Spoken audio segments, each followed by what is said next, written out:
y'all don't really want it like here comes the, y'all don't really want it. Welcome everyone to episode 2 of The Chutes and Ladders. We're your hosts, God's Gift of Wrestling, Sean Adams and William Huckabee. Now before we get started, I want to announce that Will's Rant will not be premiered on this show at all anymore. We have created its own web show because some of you loved it, and some of you hated it. Some of you want more of it, and some of you never want to see it again. Now, that being said, let's move on to our jobber of the week. And this week's jobber of the week, you might know him more famous for the Big Wiggle, but before that, he was breaking backs and snapping necks down in Mexico as the Black Cat. Yes, indeed, we're talking about nobody other than the awesome Norman Smiley.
Alright, now the way we're going to do this week is we're going to take 45 seconds on each topic that we're going to discuss.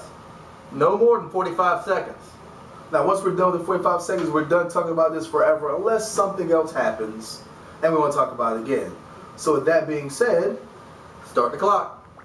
Ryback's gimmick. Now, I like him better as the meathead. What do you think? I totally enjoyed the corn-fed meathead. I think the gimmick he has now is a Goldberg Stone Cold ripoff. It's unoriginal. It's uncreative. Well, like on Friday Night SmackDown, we heard the fans chanting Goldberg. The fans noticed it. Workers noticed it. Everybody notices it. Let him be the corn-fed meathead. Well, I think the fact that when he was a corn-fed meathead, you know, his personality actually shined through. You know, now it's just bang myself on the head, do like 2 or 3 big spots, and that's it. Come out with a black eye. That's right. Now, Jericho's stunt. He balled up a national flag, threw it down, and soccer kicked it. Me, as a heel, I think that was absolutely great. Yes, it was cheapy, but it was awesome. Shawn Michaels never got indefinitely suspended for sticking the Canadian flag up his nose or doing anything else degrading to the Canadian flag, so why is Jericho suspended? But then again, this could be just another work. Well, you know, it could be a work, it could not be a work. The thing that you gotta realize, man, and I've been all over the world, unfortunately, is that every country isn't like America. You know, so every country, there's some countries where you can't wear jeans. So before you pull a stunt like that, you need to know what you're going to get into, what might be the repercussions, what might not be the repercussions. Moving on away from the big W to number 2 in somebody's book is congratulations to Robert Roode for what's been called your your record-breaking streak as the longest reigning TNA champion. In my opinion, it's not that big of a deal. Back in the days, back in the 60s, 70s, 80s, you know, Hulk Hogan held the heavyweight title for like 4 years. Bruno Sammartino held it for twice as long as that. So should we really be worked up for somebody who's held it for a couple of months? One thing I like right now that TNA and WWE seem to be doing recently is they aren't just flipping the title back and forth, back and forth, back and forth every month. Hot-shotting it. Yeah, hot-shotting it. Yeah, no, pardon the pun. But I like the way they're doing that. Keep that up. Alright, now on to ROH. Ring of Honor Wrestling. By far, some of the best wrestlers in the world today. Well, some of the most athletic guys in this sport. Now, talk about your boy, Kevin Steen. My man, Kevin Steen. I love the fact that Jim Cornette or Kerry Silkin or whoever is there, whoever's booking it now at ROH, gave Kevin Steen the win. It's like, gave him the strap. Kevin Steen is an amazing talent. He is amazing on the mic. His ring work is phenomenal. You know my favorite thing about Kevin Steen? What is your favorite thing about He Kevin does not look like your typical wrestler. You are so right. With all the 6'4", 240-pound, physically jacked, genetically stacked guys, it's so refreshing to see a guy who is a throwback to the older days, to what some call the golden age of wrestling, where you didn't have to look like you just stepped out of Gold's Gym. You just look like you just gave up the era that I would beat your ass if need be. Bruiser Brody, Ray Stevens, Dick Murdoch. None of them had like the six packs and the big arms and the big, the physiques of bodybuilders. But you knew when you talked to them, you knew without a shadow of doubt that when you stepped in the ring with them, they was gonna beat your ass. Exactly. I mean, like someone put it before. One of a good friend of mine said they looked like two truckers just got out of their trucks, went in the ring, beat the hell out of each other, got back in their 18-wheelers, and drove down the road. Speaking about being on the road, we work the indie scene a lot. And of course, talking to guys who've been in this business decades longer than us, you always get that question. I'm pretty sure everybody who's been in this business for 20, 30 years always gets that question. Which do you prefer, the indie scene nowadays or the territories? What do you think about that? Well, honestly, I'm a little split. I was brought up in the indie scene. But I would love to have the experience of the territories. Because the territories, guys got a chance to shine in more than one place.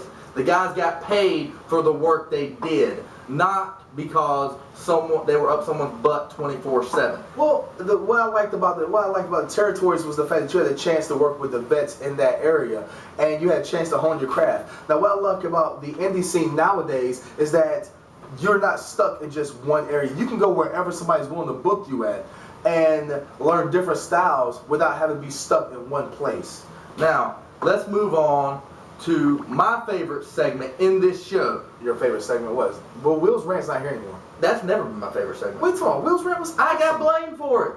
Anyway. How you get blamed for Will's Rant? I'm just saying. I was here. Good point. Epic fail of the week. Now we got a great one for you this week, guys. If you thought last week's epic fail was amazing with the guy off the top rope with crash and burn.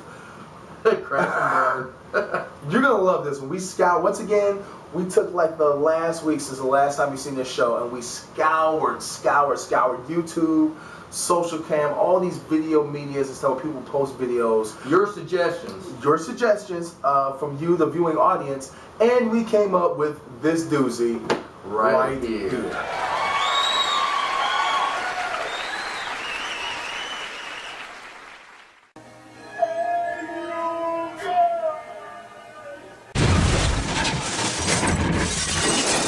And once again, ladies and gentlemen, that's our show. Thank you for tuning in once again. Got any shots before we get out of here? Yes, I got a couple actually. I'm still one of yours. Blacklisted Art Company, thank you for being our one and only sponsor so far. If you want to sponsor us, get in touch with us. Shouts out to Marty Reed for the kind words just gave me before we started this. Get well soon, Marty. Can't wait to see you back in that ring. Get well soon. Hey, shout out to Tommy Daniels who just worked our former ROH champion Davey Richards, also the Fred Yeehaw down there who just worked Colorado. I haven't seen your matches yet, but I know you two guys. I know you did fantabulous. That's my own word. Anyway, with that being said, if you like what you've seen, find us at the GGW Facebook at G God's Gift of Wrestling, or you can find us on Twitter at Real GGW. Now you get mad at me when I do that. Shut up. Or you can look us up on YouTube, The Chutes and Ladders. Now, if you want to find me personally by myself, you can always find me on Facebook at William Huckabee. Spell it correctly. Or you can find me on Twitter on W.A. Huckabee. Word. You can find me on Facebook, Sean Adams. Look for the blue maple leaf. Or You can find me on Twitter at SeanAdams_. Right here, exactly like it's written. Now that concludes our show for today. Don't have anything else. Yep. So with that being said, I'm William Huckabee, I'm Sean Adams, and we're saying you should care because we don't. Here comes the, here comes the, here comes the. Y'all don't really want it like that. Here comes the, here comes the, here comes the. Y'all don't really want it like that. I said so. I keep big bills up in my heart on the dirty like blood. So ain't got no twist in my head, but I'm still dreadful. And I got plenty of bread, so I go to bed full. I'm in it to win it, to win it. I'm all in. I might call you my cuz, young blood, but we ain't kidding. You think